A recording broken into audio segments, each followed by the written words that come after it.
ليه اوبر خسرت معركتها لما جت دخلت السوق الصيني؟ دي حكايتنا النهارده، يلا بينا نحكي.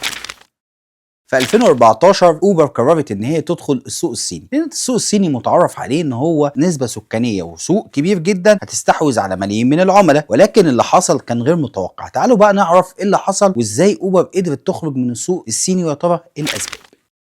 كعادة اوبر لما جت نزلت السوق الصيني شافت مين اقرب منافس ليه. كان المنافس ليها كان اسمه ديدي تشاوشنج. ديدي تشاوشنج كان قوي جدا وكان منافس كبير وكان مستحوذ على يمكن تقريبا السوق الصيني كله. اوبر افتكرت او تخيلت ان المنافسه هتبقى معاه سهله زي ما بتنزل في اي دوله وبتبقى قدامها منافسين، ولكن بتعرف تستحوذ على السوق وتاخد اكبر نسبه شير. يا ترى ايه اللي حصل لما حاولت ان هي تقف قدام الوحش الصيني ديدي تشاوشنج؟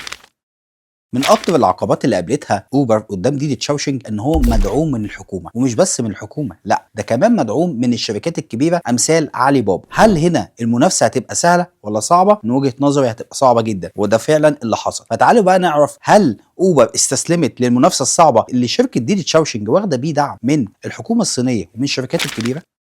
طبعا اوبر اتخذت النهج اللي دايما بتتخذه، وهو فكره الحرق. يعني ايه؟ يعني تدعم دايما السواقين بنسب خصومات عاليه عشان تقدر ان هي تستحوذ على اكبر عدد من السواقين ومن الرحلات كمان بالنسبه لعملائها. ولكن للاسف النهج ده ما نفعش في الصين، لان ديدي تشاوشنج كان منافس قوي جدا، وزي ما قلت لك هو كان واخد طبعا الدعم من الحكومه. فبالتالي كان كل ما اوبر ما هتعمل نهج معين هي هتعمل نفس النهج ويمكن بزياده شويه. بدات اوبر تلاقي ان المنافسه صعبه جدا جدا قدام منافس زي ما قلت لك كده بتدعمه الحكومه والشركات الكبيره. طب هل اوبر تستسلم؟ هل اوبر تخرج من السوق بسرعه؟ حاولت محاولات مره اتنين التالته، لكن كلها باءت برضه بالفشل. عملت ايه بقى؟ اوبر قررت ان هي تخرج من السوق الصيني اخيرا، وطبعا مع المحاولات خلاص اللي هي قررت تخرج فيها باعت اسهمها وخدت 17.7% وخرجت من السوق الصيني نهائيا.